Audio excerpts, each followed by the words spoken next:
What's going on, you guys? It's your Huggable Hipster here, and I am delighted for today's podcast. Welcome to Aesthetically Techie. Almost forgot to say that. You know what? I'm going to be crazy today because you guys heard the news. If you all follow me on Twitter, which you probably should, at Huggable Hipster, because it's where I update you guys on all the good stuff. You guys, I have a very special guest with me today who is going to be my co host for the rest of these podcasts going forward. We're going to be in our 90s, and we are going to still be doing these damn podcasts. I want to welcome my friend and someone who is basically like a sister to me. She's my best friend slash sister, Chastity. Welcome on in, girl. Hello, everyone. How are you? We're great. We're fine. How are you? Woo. You go make me seem like a fool. Okay, no, that's fine. That's cool. That's all right. I was trying to be friendly. That's fine.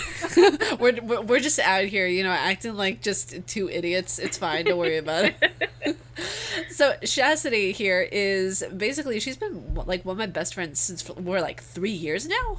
Just about, I'd say. Well, let's see. We've been actually, I think it's closer to 4 years because At 2018. yeah, we're coming up. We're coming up on it. Damn. Yeah. I'm so sorry you've had to deal with it. No, please don't. It's one of those things of where like you look back in retrospect and you're just like, damn, we old. Right, man. I'm hella old. Like in my bones old. And you just wake up in the morning, you don't feel like P. Diddy. TikTok reference, you guys aren't old enough yet. I hate that. Listen, are you so old that when you got up out of bed today, you actually ripped your leggings? No, I don't think so. No, but I don't know if this happens to you, but I get clicking in my Yes, knees and same. ankles. Same. Like, I'll get up from a chair, I'll do like a little grunt, and my dad said, stop acting old, you're not there yet. No, I'm there yet, sir. Okay, I promise you this. I am there. So you guys, today what we're going to be discussing is Little Nightmares lore. We have the topic all planned out. Chastity has something that will literally break your brain. A nice little iteration there, I should add. Yeah. But seriously, it will break your fucking brain. Okay, and by the way, don't worry, you can curse on this podcast. I labeled it as explicit anyway, so just go for it. Oh, delightful, because I curse like a trucker. Mother trucker. Okay. Yes.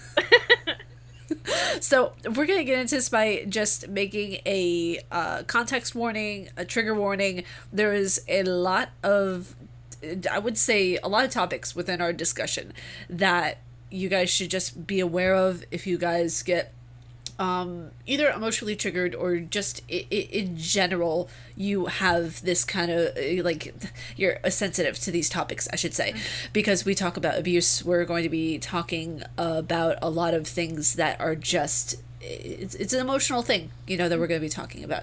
So, this game in general, I don't like, I put it as my top 5 games to get started into horror, but for those of you who want to be able to like be a connoisseur in horror and look deeper, this is also a top 5 game I would recommend for people who are horror connoisseurs, because it can go both way. Like, it's cute, it's it's gentle in some respects, but also when you look deeper into it, it's like, oh shit. Yeah, I think the biggest thing about Little Nightmares is the fact that it is childlike in the kind of almost over exaggerated imagery, in the way that it is definitely through this perspective of a child, but I think that's what makes it even like scarier, even more horrifying when it starts getting into the creepy things and into the scares, because it's through that perspective. So the fact that there isn't necessarily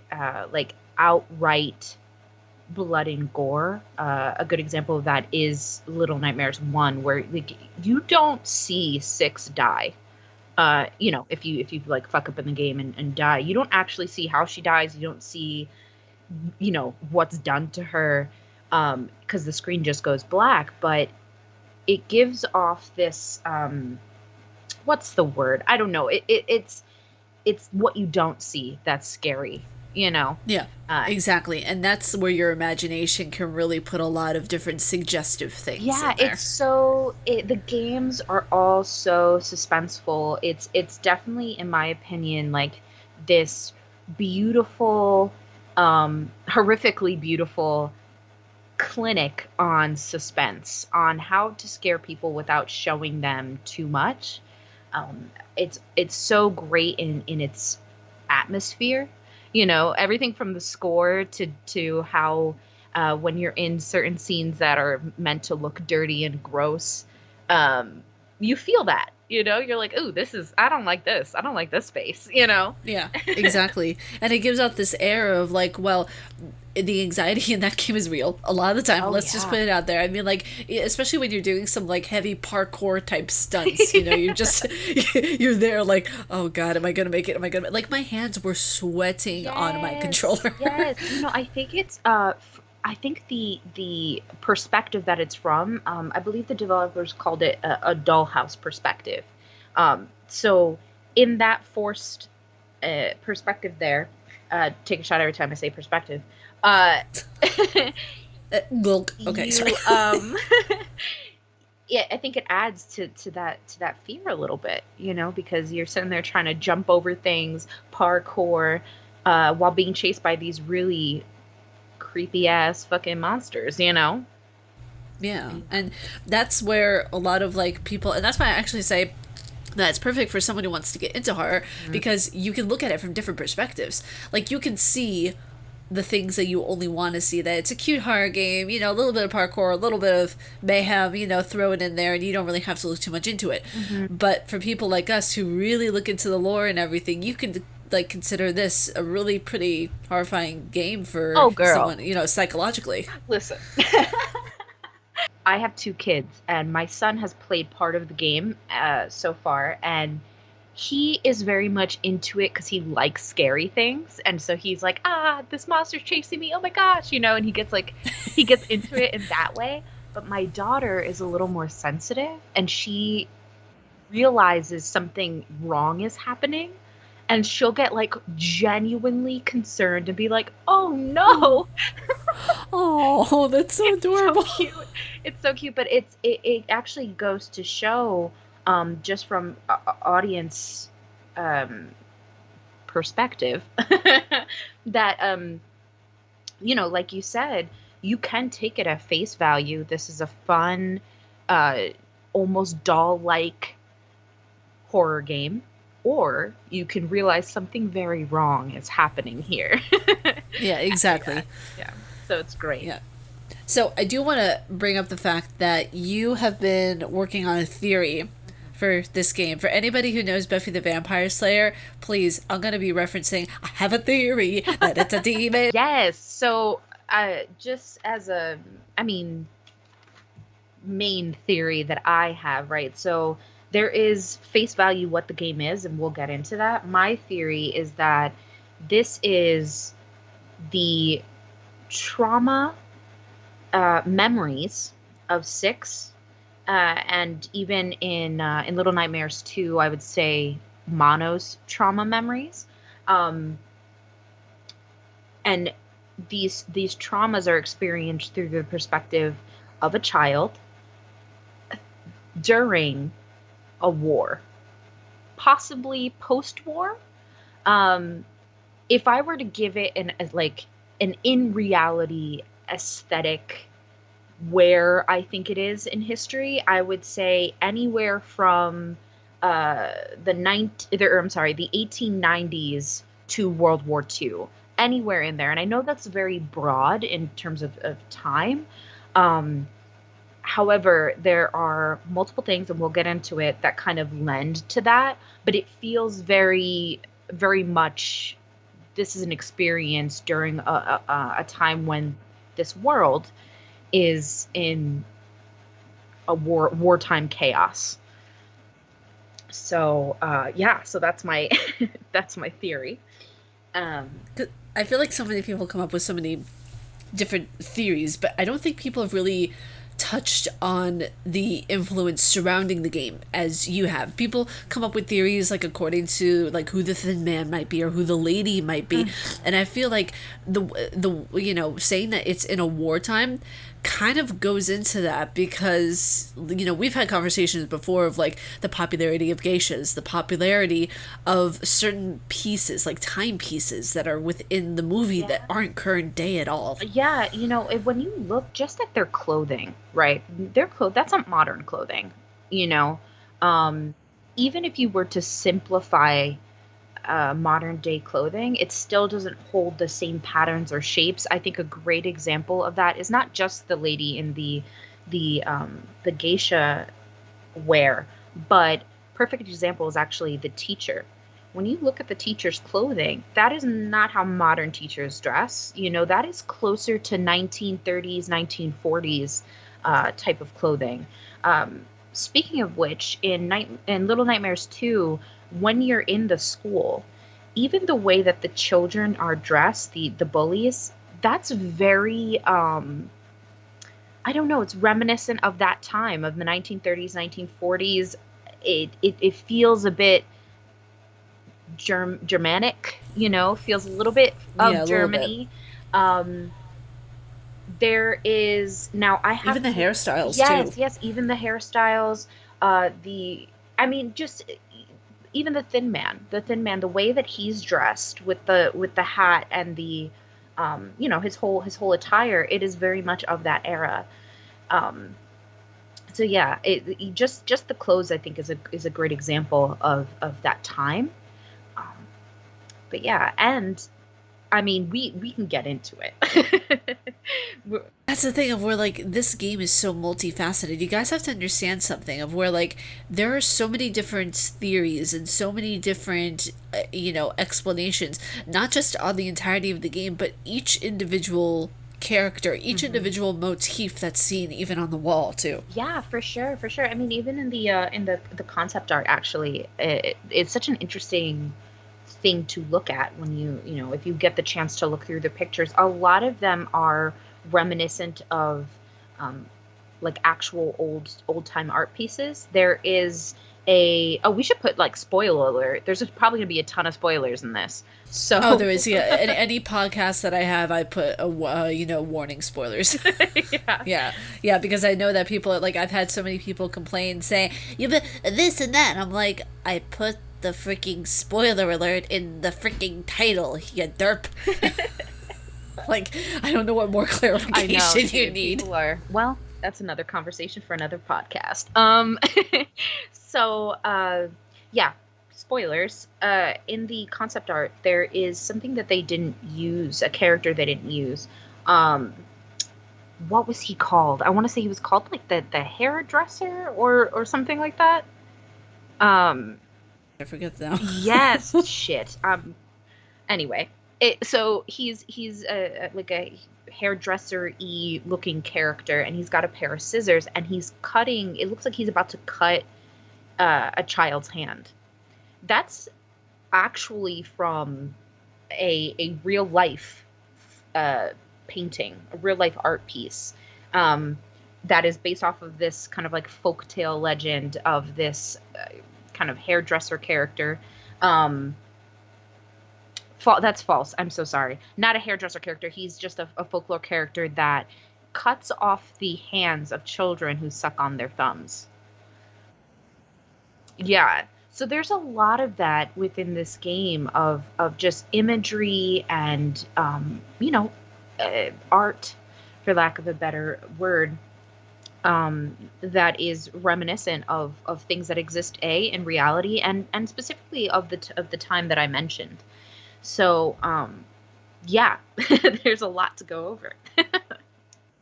I think one of the places that we should start is kind of like the relationship between Mono and Six, because I Yes. feel I don't know about you, Mhm. but I kind of feel like the that Six could not care less about what was going on in the So, second game. okay, yes, let's get into it. Okay, okay, okay. Okay. So, if let's start first with the order in which at least I or and you believe that the story is being told. So, Very Little Nightmares first, which takes place at the nest.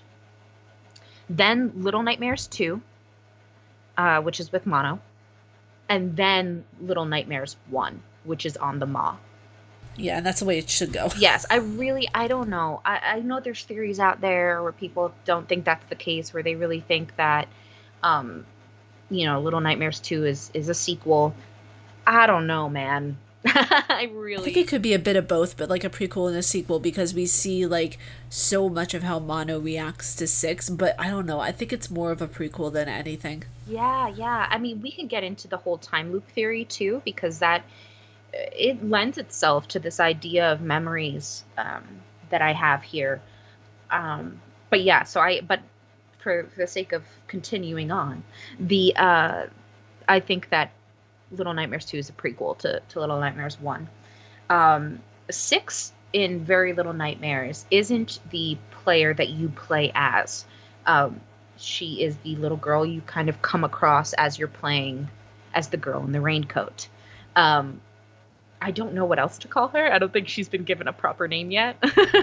Well, there are thoughts that she actually had like a real name and everything, Mhm. but okay. So in the graphic, like the whatchamacallit, the The comic. comic, Mhm. yeah, there is this scene where you see other people in yellow raincoats, and I'm like, oh shit, it's the cult of yellow Oh raincoats. yeah, yeah, yeah, yeah. No, you're right. You're absolutely right. I mean, and it that lends as well to Mono. His name means one, and then there's six, and so she could be one of the number children. Is what we'll call them. Um, One of the number children. I love that. yeah. That's a vibe. But for now, we'll call her Girl in the Raincoat. um, but anyhow, six was already there. As you girl in the raincoat crashes into the nest. Uh, Even the hot air balloon lends to this theory that I have of it being reminiscent of the 1890s to World War II, because in the 1890s, I have like an actual date here. If you'll give me 1 second, early 1890s, there was sort of the beginning of really testing out aircraft. Um, and there had been earlier iterations, like with Da Vinci, creating things, trying to figure out how to fly, right? But the 1890s is when there's really like a push to try to get us in the air. Um, it's sort of the first iterations of planes, and so it's interesting to me that she crashes into this place with a hot air balloon. There is a room, sort of like a junk room, where you see a propeller and what looks like other people have crashed here too. Um, yeah, but the way the propeller looks, it looks like one of those old timey airplanes. um, And that goes back to like your theory of like it being in a different era hmm entirely. Yeah, yeah, absolutely. And so what you discover as playing as the girl in the raincoat is that six is already there. And as you're kind of dealing with the issues and the scary shit that's within, via the I believe he's called the craftsman and the butler, discovering that the craftsman is making dolls for the pretender out of real children. There are cages, um, reminiscent of what you see on the mall in Little Nightmares 1. There are boxes with the all seeing eye on it. There's a theory that the craftsman makes the dolls and then sends them to the mall, um, which is interesting. um, but six is already there. And if you're discovering, having just crashed at the nest, and you're discovering all the horrors there, imagine what she's gone through for however long she's been there. Um, she, by the end of it, right, she's kind of your friend. And there's a point where you are running into a shed and you shut the door and it's kind of like lock six out, because six Yeah. is outside the door banging on the door, right? So there's a little bit of like a betrayal that happens there, and as a child who's experiencing something horrific and traumatic, whatever that might be, that's your first taste of like, not only can adults not be trusted, but kids can't be trusted, you know? Yeah, exactly. However, Six hasn't lost her kindness yet. She's still a child, which is why at the end, when she sees the pretender coming after the girl in the raincoat, she drops the boulder on the pretender to try to kill her. Uh, the pretender doesn't die, and they both, end up off the cliff and into the waters, which we can come back to. But um, that's what Six has experienced up on that point. Uh, I don't know that it's a secret ending, but if you wait post credits, you see Six coming down the cliff of the cliffside of the nest, and she gets onto I believe it's a door, kind of like a door raft, um, and starts heading across the waters. The next time you see Six is through the perspective of Mono in Little Nightmares 2, when he goes to the hunter's house. So the thing that we can kind of assume is that she makes it to land. The hunter finds her. For whatever reason, the hunter doesn't kill her.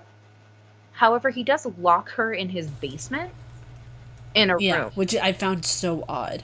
And that's dark. Because as you're going through the hunter's house to even get to the basement in the first place, you've already, as Mono, encountered his traps. Then you get into his house and you see not only are there like corpses and shit, and like there are stuffed animals, but there's that family that's sitting at that table.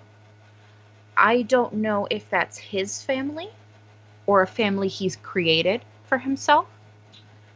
And they're sitting down to a meal, that they're never going to eat because they're dead. But like, you can only assume that there's some horrific shit that Six has seen, if not experienced, up until that point. You go and you save her from this room. That's the first time you see her with the little music box. Which, if you look at the music box, that music box is definitely not modern. That is from an older time. Exactly, It's yeah. it's a little tin wind up music box. There's also little clues that are around the room itself that she's drawn on the walls, um, which serve as possible theory clues as well. Um, and then you escape with her, and you spend the entire game sort of like trying to gain her trust. And so I don't know that it's Six not caring about Mono, but more not necessarily trusting him after the things she's Exactly. experienced, And also too of where like she's coming, if she's coming from like a rough past, she definitely has what in psychology is coined as like trust issues, and Yeah. it's weird to see her drop him at the end of the game, because if you have trust issues to an extent, it's going into actually this like world of where with people you have trust issues of where like you will like never see them with another friend or with another loved one or something like that, but they're taking it in a game as literally letting the person go. I see what you're saying. And I have a thing about that as well. And we will definitely get into that, because I think everyone's response to when Six lets him go, it's really like immediately like, oh, this bitch, Yeah, like she fucking, exactly. I saved your ass, like you know what I mean, like you immediately take it personal, and it's betrayal. Um, but I it's did too. I was like, I was with you this entire time. No roses, no chocolates. I was here for you, bitch. but you have to view it from the perspective of this, and I think this is very important, right? So you spend the entire game going through some real like wild shit, like the school, the fucking hospital, and as a person that has trauma, when with Six being a person that has trauma, um, yes, she has trust issues, But notice that really, up until the Thin Man actually gets her, she tries to save Mono multiple times. Like when he Yeah, goes to touch the exactly. TV and she pulls him out. Um, there are examples throughout, of her getting caught by the bullies and Mono saving her. When I believe it was the house like collapses and she gets stuck between like the sofa and some other piece of rubble, and Mono Yeah, pulls her out, and they kind of have this moment, and there's this moment of like, is that Six going, okay, maybe I can trust you? Because in the end, Six is a survivor. She is absolutely somebody who's like, her will to live supersedes everything. Um, and so I think there does come a point where she trusts Mono, right? Because when the Thin Man gets them, when they're hiding in that room, that very small, I believe it's a child's room, and Mono goes under the bed and she's under the table, she realizes that the Thin Man is going to be able to get her, and she pulls her hand out and reaches for Mono. exactly. Yeah, and you see that little bit of trust, for that little bit of like, I Yes. think, I can actually like be near you, and then it just all goes to shit. Yes, and then the Thin Man gets her.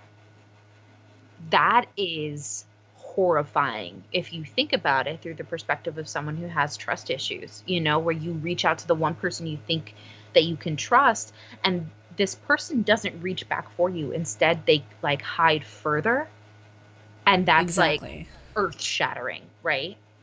He takes her, and he obviously takes her to the tower. There is a theory upon theory on what the Thin Man wanted with her, but Mono is one of the only ones, right?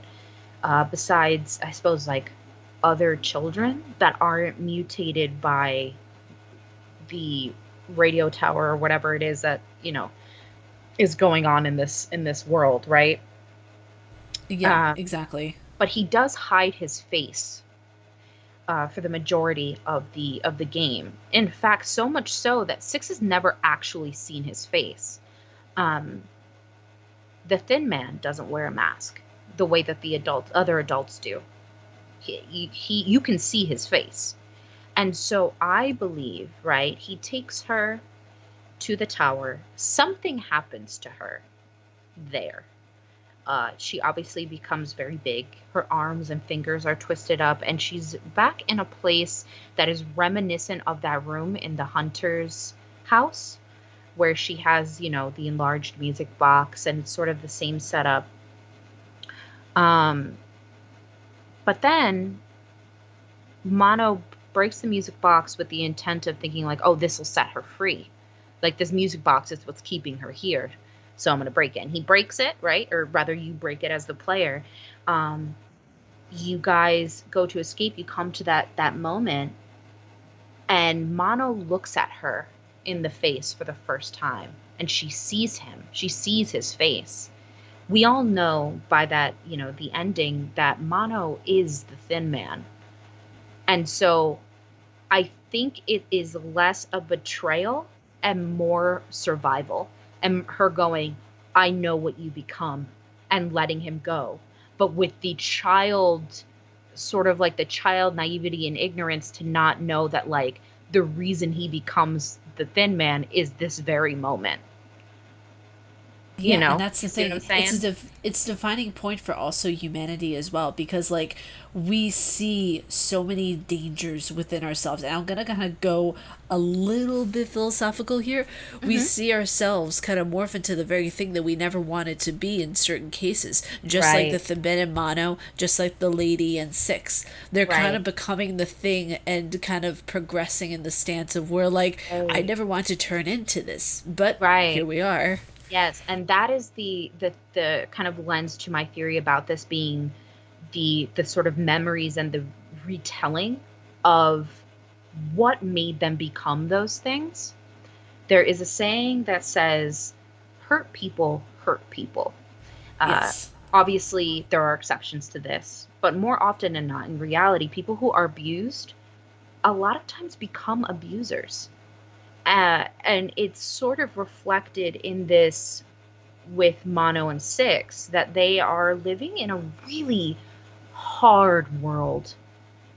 They have gone through a lot to survive. And that Yeah. point of betrayal for Mono, he feels it's a betrayal. And that point of, I will do anything to survive, even let you go, for Six, is kind of the beginning of the end for that, and starts that wheel, um, starts that ball rolling of them becoming the Thin Man and the lady. Um, Exactly. because I do feel that Six is the lady. I Yeah. do Honestly. feel that's her. Um, and so, yeah, I think that's that. Just to backtrack a teeny bit, into Little Nightmares 2, and why um, and what within that kind of reminds me of wartime. So in the 1890s is the beginning of, um, or rather the discovery of radioactivity, and X-rays are discovered. You see Yes. X-rays with the doctor, right? Yes. You obviously have the big old fucking radio tower in the middle of the Pale City, right? Yeah, where everybody apparently thinks that the radio tower is is kind of like this example of why people should watch too much television. But I think it was a little bit deeper than that. I think so too. But but there is some credit to that, because that was a big fear of the time as well, because that's right when cinema really started to take off. If you even look at the TVs are very, to me they look very like 1940s TVs. They look like old TV sets. Yeah, Um, exactly. so and all the imagery that comes from these TVs are black and white. None of them are in color. And for a long time, when TVs, first came out, none of them were in color.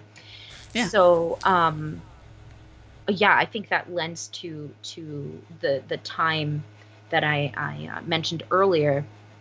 Um, and another interesting thing is the mutations that the kind of adults seem to experience in this world. Um, Not just the viewers with the TV. I saw a theory, talking about how that the tower itself, the kind of like the waves that come off of it, is what causes the mutations. Um, for example, with the viewers, how their faces are like twisted until they're gone, Yeah, um, exactly. almost like they're being pulled into the TV. But also the mutations, like with the Doctor, even with Mono himself being kind of like extra long. Well, if you think about it, like even doctors back then, just to give like a little bit of a side note, in the 30s and 40s, even somewhat, I think it was stopped in like the late 50s, transorbital lobotomies were a thing. And Yes. this was during the time of World War One, World War Two, where they thought that, and just to explain the medical side of this a little bit, you take a very sharp, pointy object and you go right into the occipital lobe, which is not the occipital lobe, rather the frontal lobe, Hmm. and Yep. you basically go into the eye socket on the side of the eye socket, and you hammer in, swish it around a little bit, because the frontal cortex has to do with a bundle of nerves that control kind of your sensory and your motor responses to an extent. It has other Yeah. stuff in there as well. Yeah, yeah. And this controls the person and makes them literally into a zombie. Right, right. So there's so much of that, that goes on in this game, especially in the hospital, when you see how like none of the patients are really human anymore. They're more like mannequins. And I think that's supposed to just be representation of, if we go with this wartime theory, big scientific experimentation is happening during this time. The trigger warning, guys, the Holocaust being a very good example of that. The Holocaust occurring during World War II. Um, Lots of experiments were done without care or consent of patients, that created a lot of mutations and a lot of issues. Um, if you don't want to think that it's the radio itself that is causing, or the radio tower rather, itself that is causing these mutations in the world, I had this theory that goes with the war thing during World War II, or kind of a little bit before it, is when they first started experimenting and testing out nuclear bombs. Um, Obviously, they succeeded and used them, and there are mutations that occur from the radiation. Um, if you don't outright die from the bomb, right? Yeah, Um, exactly. and so I had this theory of like, well, maybe the reason why it's not just localized to the Pale City and rather kind of like spans throughout this world, including the Maw and the visitors that come there, um, is because perhaps this is after a nuclear war, and this is the leftovers, where weird things like a very long necked teacher can exist, or the janitor on the mall, how he is tiny but his arms are really long.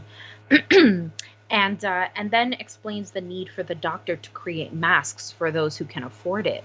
Um, it Nuclear radiation would cause physical deformities that perhaps those who are vain and have money would want to, you know, cover up. Although, if we're being honest, the masks don't really help. Exactly. Yeah, no, it just covers up a temporary problem. Those masks are fucking grotesque, bro. Like, they're so. To be honest with you, it was one of my favorite parts of it. When I was playing Little Nightmares 1, I saw the two cooks Oh, like yeah. scratch underneath the Mm-hmm. mask, and I'm just like, holy shit, they're wearing masks! Yeah, I think that's really the first time that you really, I guess, get a sense for like how fucked up things really are. Um, if the child prison didn't give it away, when you start seeing that everybody's got these masks on that covers their faces, it gets a little, you know, scary. But even with the janitor on the Maw, his mask is like halfway down his eyes, and so you just see his like forehead. Um, I read a theory that he's blind, or at least had at some point become blind, and so that's why his like hearing is extra perceptive, and why he doesn't need his mask to cover the entirety of his face. Yes, Um, exactly. but yeah, so I'm thinking maybe this takes place after a nuclear war of sorts. Um, yeah. uh, It's really honestly a great theory because like a lot of people who say the theories, like I said, I've never really heard of this take before on it. So anybody who does theory notes, y'all want to take notes on what she's saying, and just be my guest, please.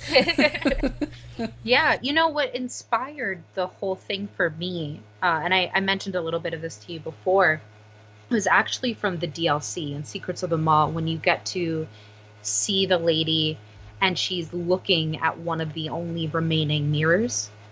And in the mirror, she looks old, has that similar kind of like grotesque features while she looks in the mirror. But if you look at her from the side, you can kind of see that her face is normal.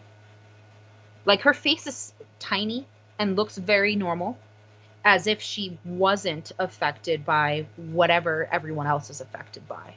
And that rather it's her, like how she sees herself, you know? Yeah, exactly. And I think that's the biggest thing going back to the trauma, it's self-perception because think Yeah. about it, if someone's in therapy, they're seeing an ugly version of themselves, whatever they've been through, they don't see a whole person, unfortunately. Yeah, they see themselves as broken, and oftentimes view themselves as monsters. So her viewing herself that way, what sparked the theory for me is actually the story of the picture of Dorian Gray, which was written in 1890, right? Uh, this is what sparked it all. Now, for those who don't know, the picture of Dorian Gray is about this young man who, a very quick synopsis of the book. is that he is someone who he gets this portrait done, a magic portrait done of himself, when he is essentially at his peak, the most beautiful. Um, and this thing of immortality occurs where he lives for a long time unchanging, beautiful. But the further and further that he delves into uh, the kind of darker aspects of being human, carnal desires, um, and just, the darker things in life, the uglier and more horrific the portrait gets.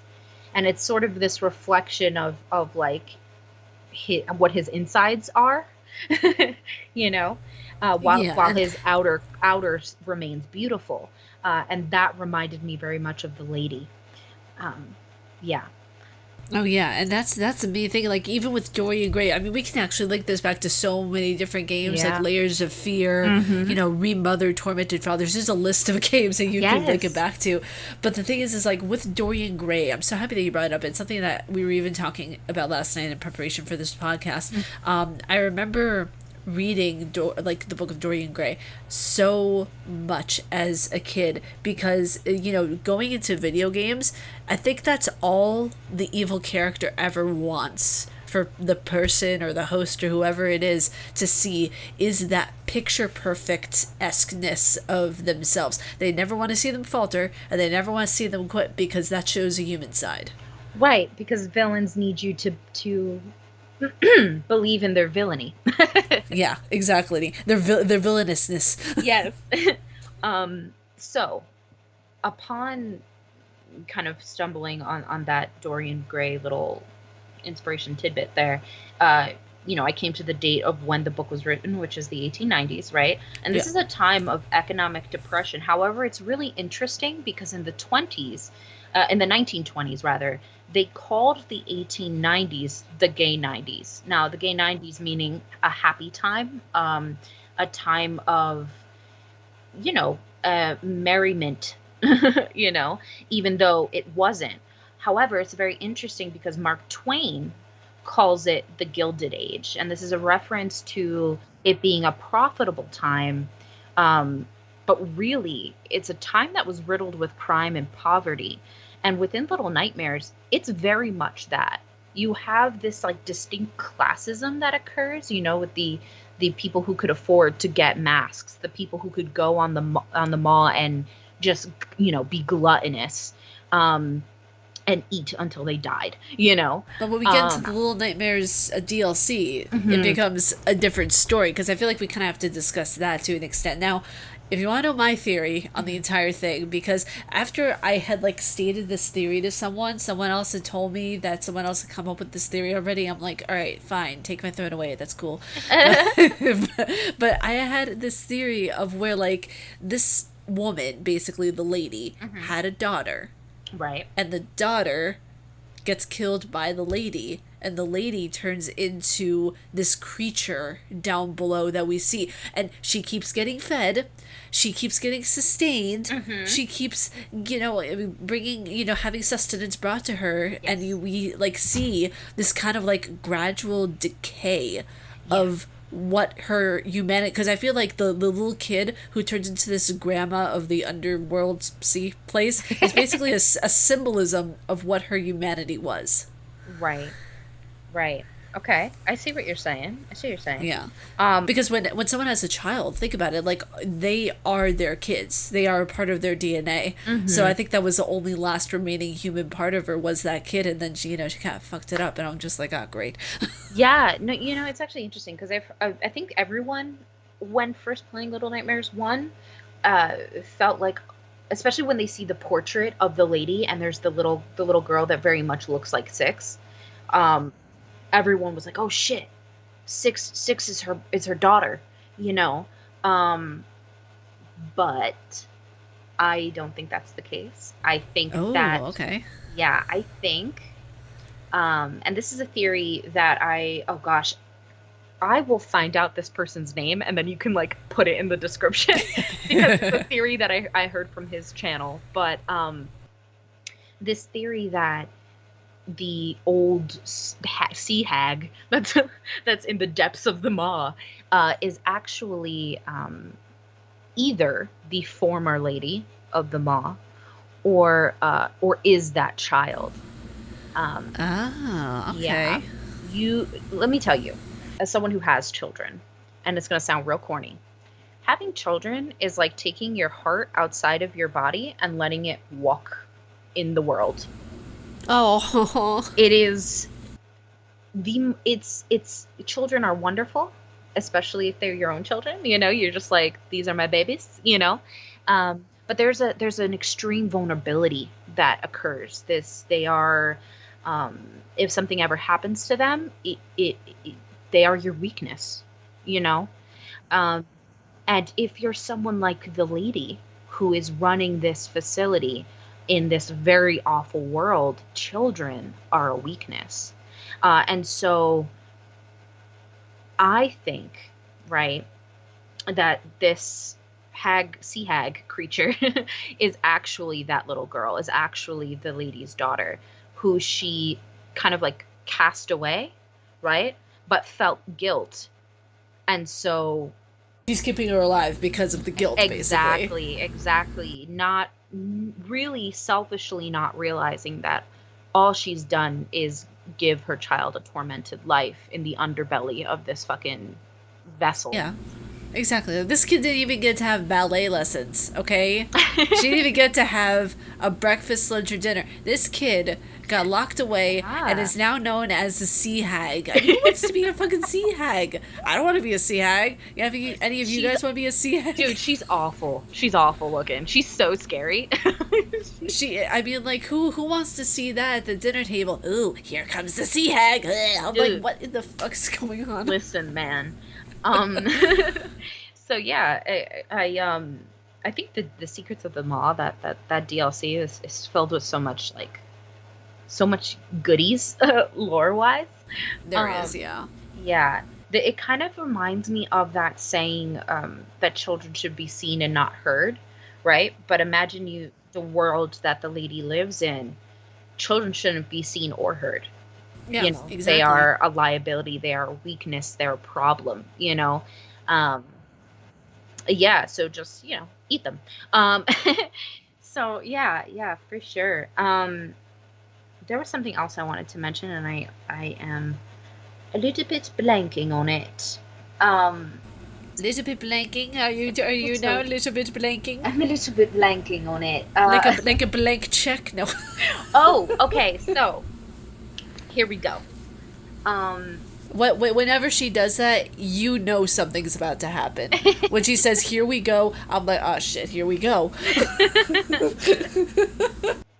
so, in That sounded amazing. Yes, claps.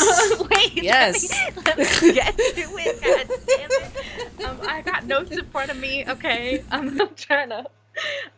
Okay. So, in the comics, there is a character called the Boatman, uh, or the ferryman, right? And he is the person that brings the children to the mall. At the end of Little Nightmares 2, we do see in that secret ending, um, when Six is, her soul, or the shadow version of herself, right, is separate from her body. That's the first time she experiences the hunger, by the way. And we can get back to that in a minute. But And also, by the way, just as like an open parentheses, Mhm. you do see Shadow 6 a lot of the time in the first game when the Yes, hunger is present. yes, which is why I say we'll come back to that, because Yeah, it's exactly. important. But yeah, so the shadow six, as we'll call her, looks over at that piece of paper that has it's like a poster for the maw, and it's basically how Six like realizes, okay, that's where I need to go. Um, but we don't see how she gets there, except in the comics they do have, um, the boatman finds her in the Pale City, and then essentially ties her up and brings her to the maw. on a boat, um, as he's done, to other children. But here's what's interesting. So I've talked to you about this a little bit before. Do you remember in Little Nightmares 1, you have to distract the janitor by turning on the TV? Ah, yes, I remember that. Right. There's a song there. Now, when you first hear the song, it's pretty distorted and you can't really hear what she's saying. However, somebody slowed it down and kind of cleaned it up a little bit so that you can like actually hear the song.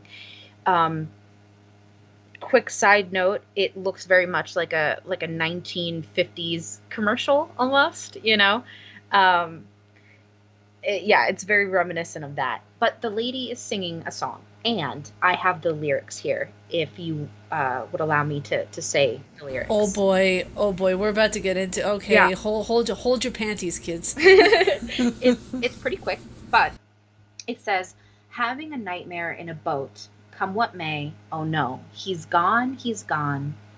Oh no, don't leave me. No more boatman above the sea. Hey there, we're lonely. Help her, and you'll see my way, and you'll see a halo living on above our seas.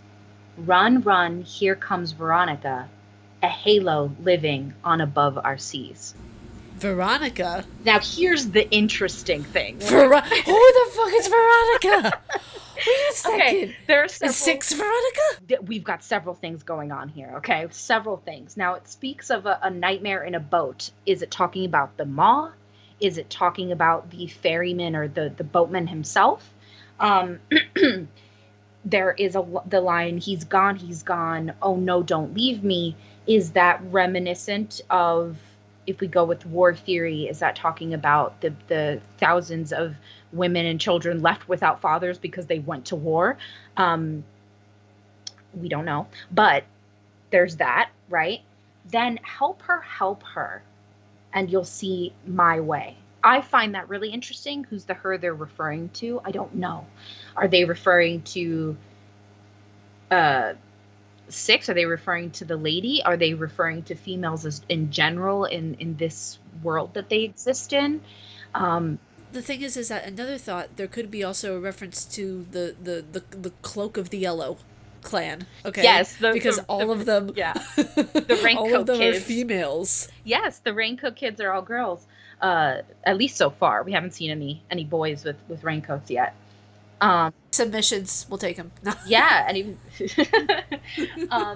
I do find it interesting. They say see a halo living above our seas. Is this in reference to the maw itself? In one of the concept art books, there's a little excerpt that says the maw is the only place that makes sense in this world of chaos. So is the halo the maw itself? And why is a horrific place like the maw considered a halo in comparison to the rest of this world? I don't know. or, or It's one of those things of where, like, I think, misery likes company. It's one of those things. yeah, this place that you can go and just eat till you die kind of thing, I guess, right? Um, then there's that next line, run, run, here comes Veronica. Now I personally think, is Veronica the name, like Six's actual name, or is this the lady's name, maybe the first lady? I don't. Um, or is this in reference to like a hurricane storm named Veronica? Um, and the boatman is going, he's delivering these children to the maw. Is this speaking of maybe his last moments because he got caught in Hurricane Veronica? Um, there is in the DLC, I believe it's Secrets of the Maw, that you do see him dead. Well, you see a dead body wrapped up in cloth inside Yeah, inside the boat, inside one of the. but it's never made clear who it is. Right. It's never really made clear. Little Nightmares 1, you actually see his hat like all over the maw in random spots. So I don't know if that's he's dead. If it's that or the Thin Man, because Right. think about it, the Thin Man also wears that hat too. Right. So there's a lot of questions in this song here that I have in relationship to the game. Um, but it's interesting things to ponder. Um, and then it says after Run Run, here comes Veronica, a halo living above our seas. Now, because that's like order of those two lines, I wonder if it, and this is what makes me wonder if Veronica is the lady considered a halo living above the sea. You know, Because she's like the be all end all of every creature that's living in the mall. right. And she does live on the top floor of the mall. She doesn't live in the bottom uh parts of the mall. So Yeah, no, she's too good for that. for sure, right? So I mean with the lady you have to be. Um Yeah. but Why do you think she's called the lady? She is the lady, emphasis of everything, well, bad and also pretty. right. So those are some things that I found interesting in that maybe give little clues as to who's who. It is interesting that when that song comes on, the janitor comes to the TV, right? Because he hears the sound, but he like holds the TV and kind of like caresses it lovingly. And so it makes me wonder if maybe he like has a little bit of an obsession with the lady and that's why he does that. If we think that like if we go with thinking that Veronica is the lady, you know. Yeah, exactly. If Veronica is 6, however, Right. then it could be a calling for her to come back home. Yeah. And then it gets a little convoluted because if you're like, okay, wait, is the lady 6? You know what I'm saying? She's one of the ladies. That's the thing that I've come to terms with it in a You sense think that because there's it's multiple like ladies? I think so because if you look at one of the drawings in the ladies' quarters leading upstairs, you see a picture where it's a bunch of ladies that look exactly like her. Interesting, interesting. Yeah. Well, I mean, and we've talked about this a little bit. This leans into my war theory here. In World War II, uh, America inhabited Japan for a while, and that's when Americans became aware of geishas, um, and the sort of the system in which geisha kind of that subculture, how it runs. It is entirely run by women, and usually uh, the tea houses and such are kind of like I don't want to. It's not necessarily like family owned, um, but maybe in that world that context makes sense. Of like you are a geisha, you get too old, you become a tea house owner, and then you are training the younger girls to become geisha to then who will eventually take over. So that could be the situation with the lady, that there are multiple ladies that could lend to that for sure. Exactly.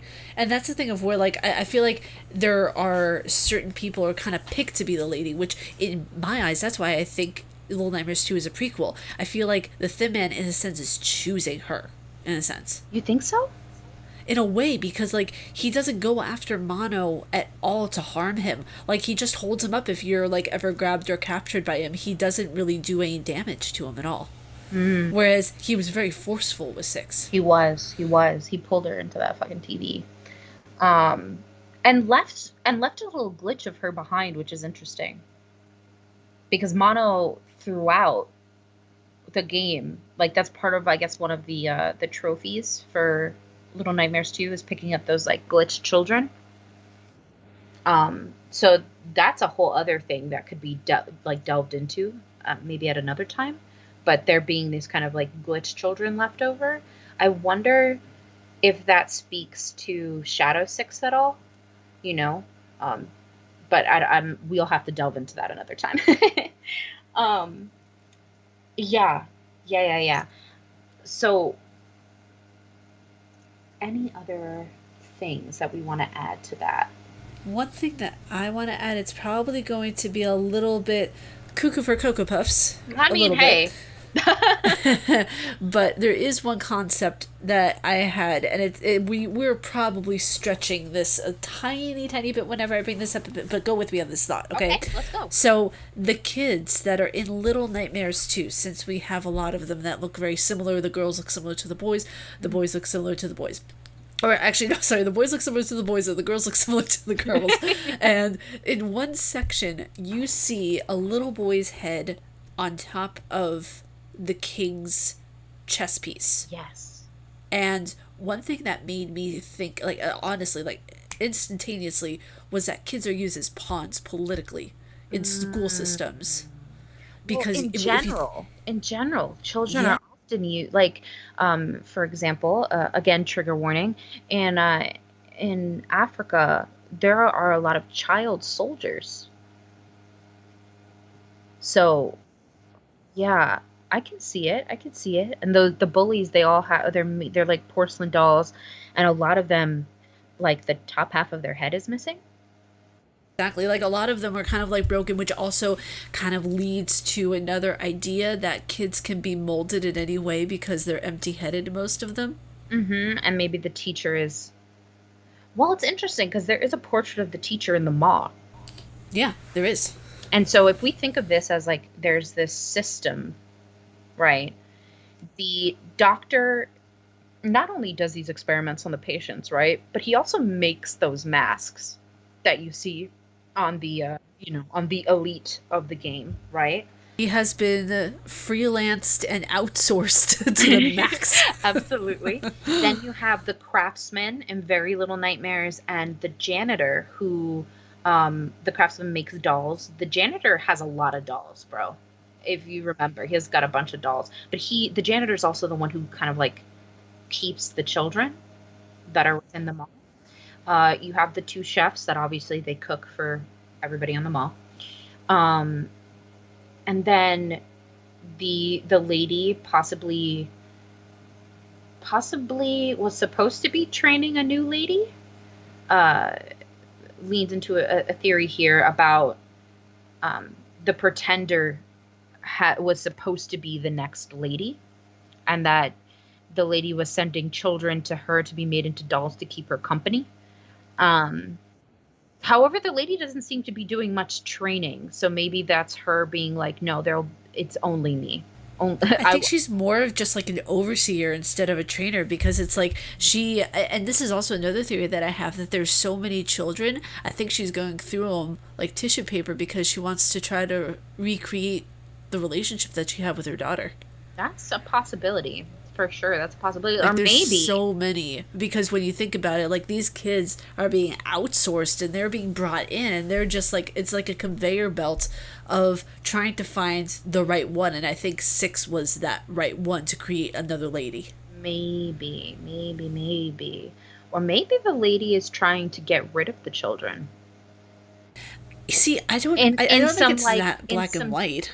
uh, okay, this is why I say that. Okay, I say that because she she's letting them be used as food. She's outsourcing them to be killed and used as dolls. And if we think, right, that the lady is 6, right? If we go back to that theory of the lady being 6, um, what if this is her twisted way of being like, they won't go through what I went through, so I'll just keep them all here and get rid of them?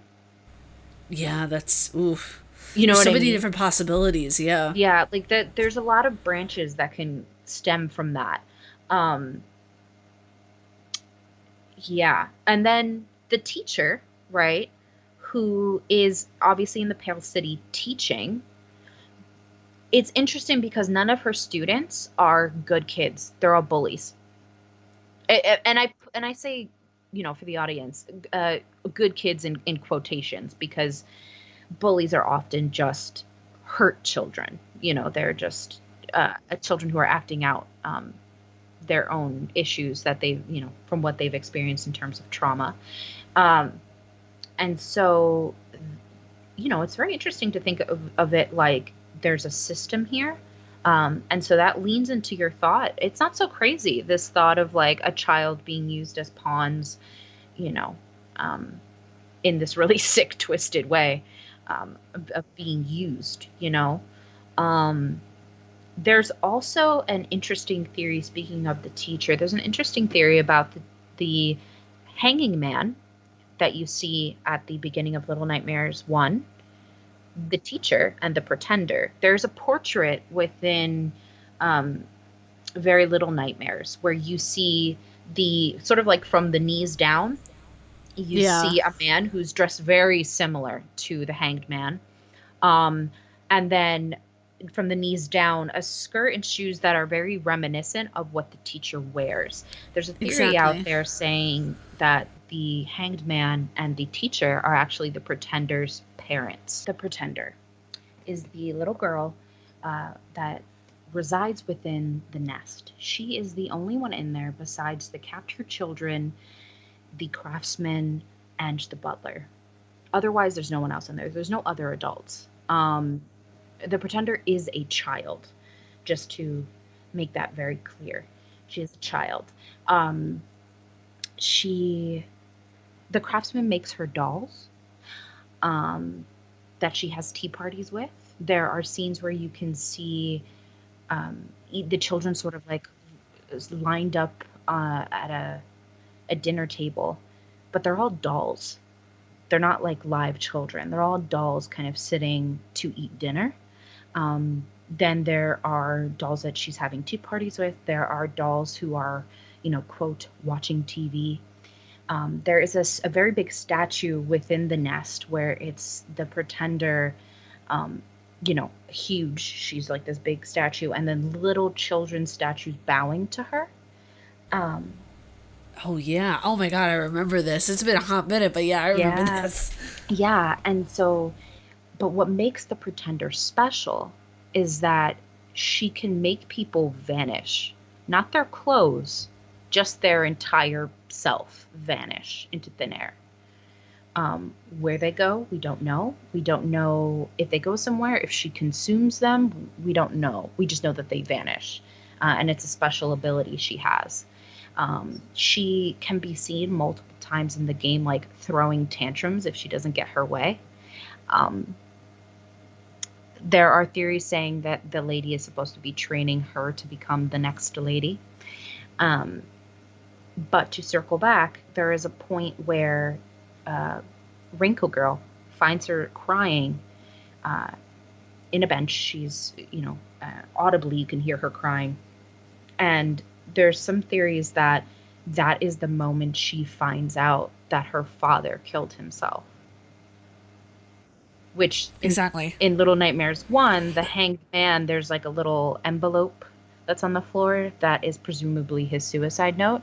Some people think it's because he felt extreme guilt about what was going on within the mall.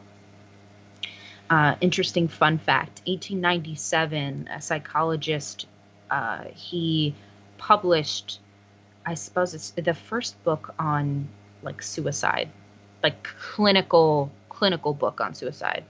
Um, so that's an interesting little thing to note. Um, but yes, so it's interesting because in a way the pretender is sort of, though a little bit of a narcissist and obviously thinks very highly of herself, is spoiled. She's sort of a child of trauma too. She's all by herself in this mansion with these fake children to keep her company, um, with this extraordinary power.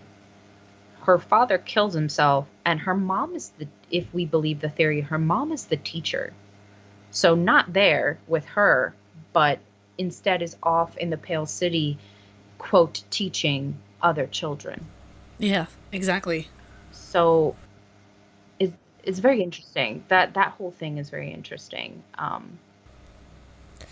Also, guys, if you haven't played Very Little Nightmares, it goes really in depth into the story, and I don't know how many times I have to say this because I have to say it a lot. There are some games where there will be external resources for the story to be more complete and more thorough.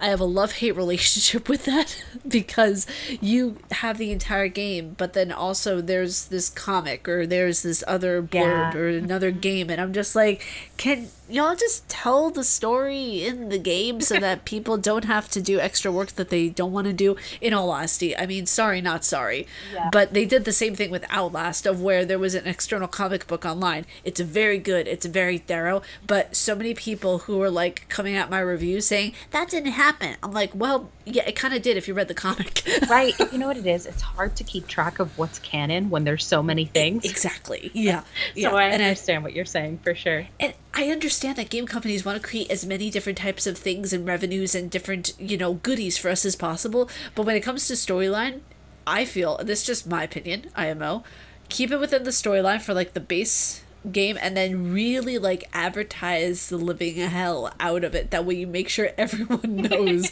that this is an extended part of the story so people don't complain and whine. Yeah, no, I feel you. I feel you on that. Um, yeah. That's just my little tangent because I feel like we're talking about very in-depth parts of a lot of the story, and people are going to say, "I've never heard of this. This is bad," and I'm just like, "That's Yeah, that's yeah. because it's partially canon, partially not." Yeah, I will say this. So for everybody out there, Very Little Nightmares is a mobile game. Um, so for your phone. Then there is the special editions to Little Nightmares 1 and 2 that come with concept art. There are some things within the concept art that are just that. They're concepts that didn't make it into the game. So they're not necessarily canon. Um, and then there is, obviously Little Nightmares 1 and 2, and then there is the comic. Now the comic apparently was discontinued. And so people some people don't consider it canon, but there are a lot of characters that you only see imagery of within the video games, that the comics kind of go more into depth with. For example, the boatman. You don't really see him in the games, you have no idea how these children are even getting to the maw or how they're getting to the nest, or you know what I mean? Like, you don't really know how that's going on unless you read the comics. So if you're interested in like really, you know, being like me with a notebook full of notes on on story and lore, I implore you to go check that out yourself and come up with your own theories on what's what. Um, Because I feel like yeah. that's the fun part of it. At the end of the day, just coming up with theories, even though we're all witnessing the exact same thing. When once six kills the lady, and she at the very end of Little Nightmares 1, she goes through that main hall and she starts. I don't know, is that their life force? Is that their quote soul? Like, I'm not sure what it is she's consuming, but she consumes it from them and the bodies just fall to the floor. But they don't, you know what I mean? Like, they don't deteriorate, they don't vanish the way that, the pretender can make them vanish. Yeah, Um, exactly. so it's something very interesting to think about, of like the purpose of the maw. Is it really face value? This is a place for these kind of elite rich people to go and just consume until they die, or is When I first saw them, I thought they were bankers. Cause look at the clothing that they're wearing. right? That's Don't they, typical aren't they? banker Yeah, suit. aren't they reminiscent of that? Very much so. Very much reminiscent of like banker, of elite, of for Americans, Wall Street. Like Yeah, it's exactly. very much reminiscent of that.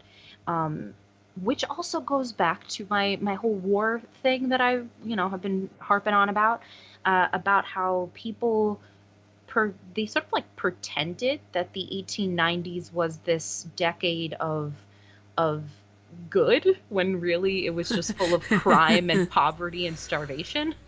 Yeah. But there was a Yeah, lot when of we like, did that really. yeah, Ugh. yeah, but there was a lot of like industrial growth occurring as well during that time. Um, so it's definitely interesting to kind of like, it's named the maw for a reason, but whose maw is it? Is it theirs or is it the ladies? She's just creating this endless food source for herself, using children and food because there is like regular meat that is also there. It's not just the children. Um, so yeah, who is the mall really for? Um, yeah, and then and so just to circle a little bit back here to the gnomes. In the DLC, Secrets of the Mall, you do end up spending quite a bit of time with the gnomes, and so you see that they pretty much live in the like engine space of the mall. Um, kind of putting the coal into the furnaces Yeah, and whatnot. exactly. That's where where what's his name? The boy in the DLC. Does he have one? I have no idea. Anytime that I think of him, I just it's kind of like God of War. I think boy.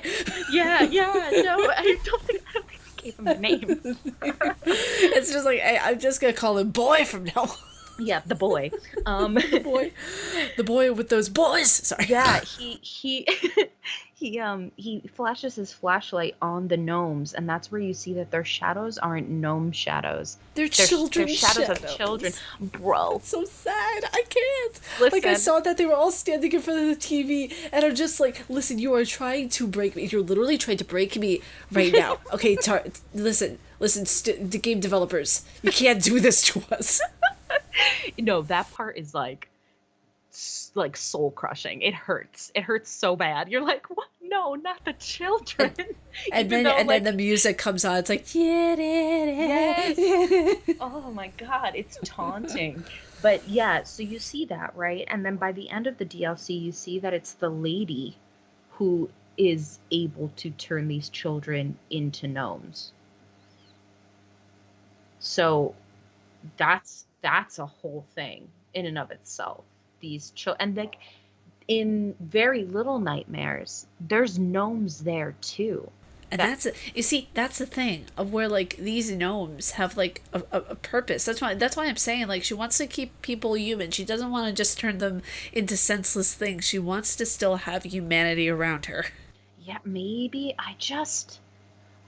I need to delve into that now. You see what we've done here? It's an endless podcast because now I have more things that I need to know. I hope that if they do a third game, that a lot of that is answered. I hope Those so too, questions. because now they've got us hooked, and I feel like the ending of the game wasn't a very final note.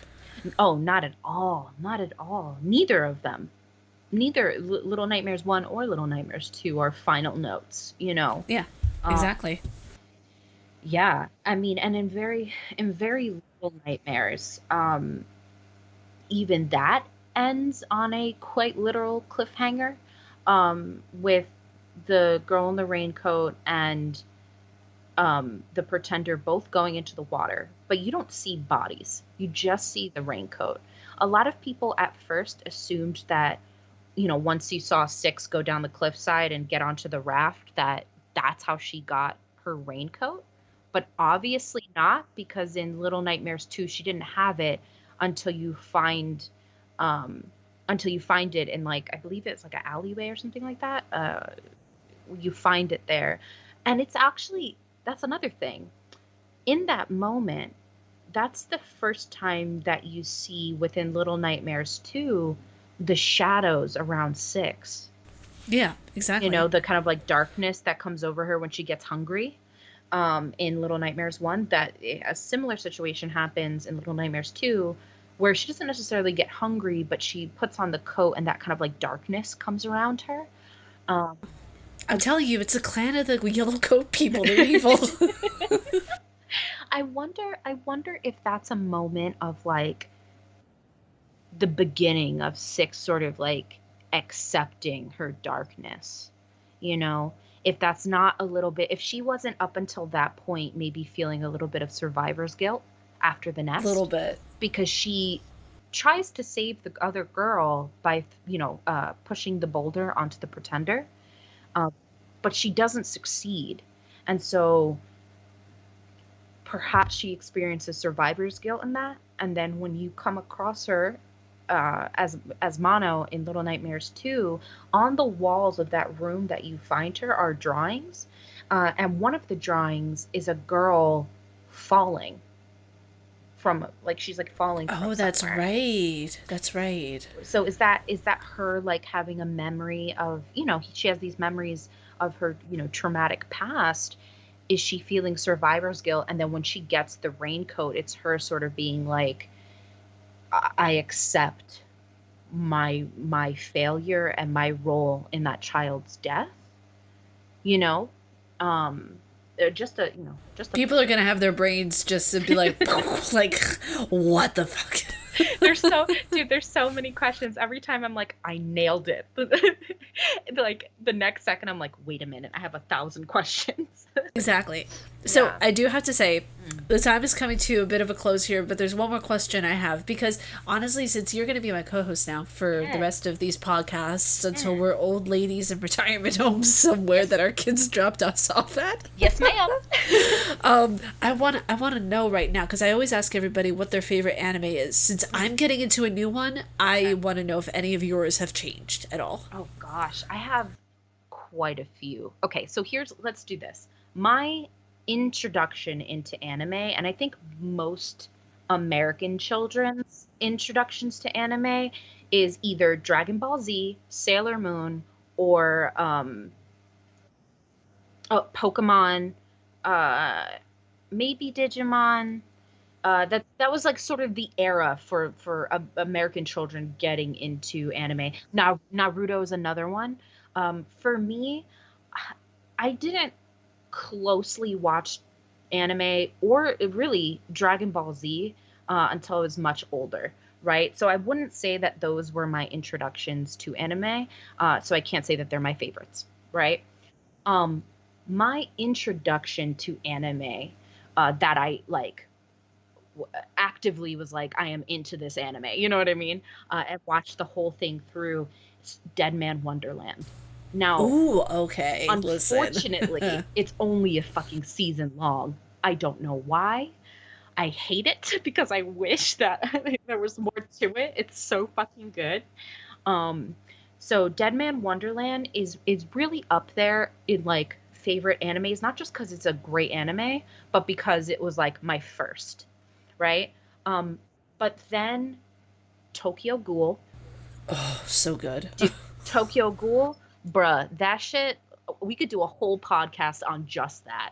On Um, just that or just anime in general because yes. yes, please, yes. And then, oof, there's quite a few others that I really love, but I'll say Future Diary.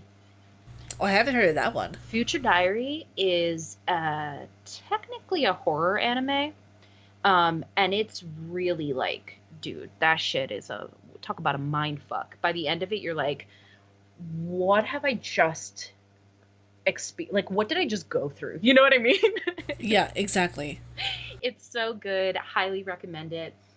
Um, Definitely Attack on Titan. If you haven't seen it, go watch Attack on Titan. Attack on Titan is also a horror anime, but I would kind of classify it more of like horror action. Um, it's so fucking good, my dude. It's so good. There's a little bit of like political intrigue in there as well. Oh, yeah, absolutely. So if none of you guys have seen it, go watch it. It's fucking great. I know that the first season is on Netflix. The rest you might have to get Crunchyroll. But um, Yeah, honestly though, because like with a lot of animes, even with Sailor Moon, you have to go on a Crunchyroll, and I'm just like, do I really want to pay for the subscription right now? I mean, if you're getting into anime and find yourself really loving anime, I'd say getting Crunchyroll is for sure worth it. Um, because I have a laundry list of animes that I love. If you love psychology, which I know that you do, but for the audience, if you love psychology, a great psychological anime is Psycho Pass. The first few episodes are a little bit slow, um, but once it gets going, it gets going. It's such a great show. So, That's with a lot of animes that I've found, especially with like Demon Slayer, because that's my new recent love. hmm So much so that, as you know, and the audience might not know, I got a Nezuko lamp. And for those of you who know hey, who Nezuko is, she is this badass demon who wants to be a human. So respect. yeah, I love that show so much. But yeah. honestly, I do have to say something that might trigger people Mm. Just a tiny bit. Because when you said Digimon before, I was like, wait, are you talking about the show that rode on the coattails of Pokemon? Dude, okay, so here's my thing, right? And we might have to look this up because I believe that both Pokemon and Digimon, were not made in America. Uh, and so I don't think that Digimon like meant to ride on the coattails of Pokemon. I think it's a scenario where like they just came out at the same time with the same type of content. It is okay, so was made in Japan, came out in 1999. When did Pokemon come out? We're gonna look this up right now. I need to know. Exactly. Pokemon release date. Here we go. Let's see. For the original. Oh wait, no, Do that's the new do do Pokemon. do do do do. No, just joking. Okay. So 1999. Oh man, Pokemon did come out first. Pokemon came Uh out in huh. 1997. What? What did I say? What? Coattails? Hello. I mean, I've seen both, right? And they're both, I mean, they're very similar, but they're also very different. And so, I don't know, man. It's one of those things. I'd say that Digimon, in terms of like character creation, they It's look weird. they look cooler than Pokemon. No, Okay. how could you? No, How? Listen, listen. I am a loyal Pokemon ho. Listen, Pokemon is the just amazing, and Digimon is like brand X, all right? Oh wow. So that's how you want to be. Okay. Okay. Listen, Pokemon is the cute version. Digimon was like hard lines, and not that they didn't have like cute looking characters, but like their final forms were badass as fuck. So like I don't know, man. I I don't think some know. of them were smoking hard lines in the production room. Listen, ma'am. It's one of those things where like I got into Digimon for a hot minute when I was a kid, so I'm not gonna be diminishing what they were doing because I liked some of their characters, but a lot of them, whenever I saw that the games came out from Digimon and all that kind of thing, Yeah. I really felt like it was trying too hard.